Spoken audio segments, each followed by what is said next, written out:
Hello friends, അസ്സലാമു അലൈക്കും. എൻ്റെ പുതിയ വീഡിയോയിലേക്ക് എല്ലാവർക്കും സ്വാഗതം. കുറച്ച് ചെടിച്ചട്ടികൾ വാങ്ങാൻ വേണ്ടിയിട്ട് ഇറങ്ങിയതാട്ടോ ഞാനും എൻ്റെ മോളും കൊണ്ട് ഇരിക്കുന്നുണ്ട്. ഇത് കണ്ടില്ലേ, ചെടിച്ചട്ടി മാത്രമല്ല, അവിടെ തവളൻ്റെ പ്രതിമയുണ്ട് കേട്ടോ. അപ്പം അവൾ ഇങ്ങനെ നടന്ന് എല്ലാം ഒന്ന് ചുറ്റിക്കാനാണ്. അപ്പോഴാണ് അവളൊരു ആനൻ്റെ പ്രതിമ കണ്ടത്. അപ്പോൾ അതിനൊന്ന് പോയി നോക്കിയിട്ട് വരാൻ വേണ്ടിയിട്ട് നോക്കുകയാണ് കേട്ടോ ഷായ്ക്കുട്ടി. കണ്ടില്ലേ, ഇനി കുറച്ച് ചെടിച്ചട്ടികൾ വാങ്ങി നമുക്ക് ചെടികൾ നടണം. ഇനി അതിനുള്ള പരിപാടി കണ്ടില്ലേ, കുറേ ബോഗൺവില്ലയും വാങ്ങിയിട്ടുണ്ട്. അതൊക്കെ ഒന്ന് നട്ട് വരുമ്പോഴത്തേനും എൻ്റെ ആദാവ് രണ്ടും കഴിയും. ഇഷ്ടം പോലെ ബോഗൺവില്ലയാണ് കേട്ടോ. ബാക്കി ചെറിയ ചെറിയ ചെടികളും കുറച്ച് വലിയ ചെടികളൊക്കെ ഉണ്ട്. മേലെയും താഴെയായിട്ടൊക്കെ വെക്കാനൊക്കെ പറയുന്നുണ്ട്. ഇനി മണ്ണൊക്കെ സെറ്റാക്കി ചകിരി ചോറും പിന്നെ വളവും ഒക്കെ ചേർത്ത് ഒക്കെ സെറ്റാക്കി എടുക്കണം. മതിലിൻ്റെ മേലെയൊക്കെ കുറച്ചൊക്കെ വെച്ചു. പിന്നെ ഇതാക്കണ്ടല്ലേ, ചെടിപ്പണികൾ തന്നെ കുറേയൊക്കെ വെച്ചു. ചെറിയ ചെറിയ ചെടികളൊക്കെ ഇങ്ങനെ കുറച്ചൊക്കെ വെച്ചു.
ഓക്കെ ഫ്രണ്ട്സ്, ഇന്നത്തെ വീഡിയോ കഴിഞ്ഞു കേട്ടോ. നാളെ പുതിയ വീഡിയോ ആയിട്ട് നമുക്ക് വീണ്ടും കാണാം.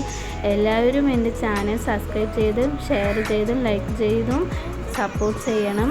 ഓക്കെ.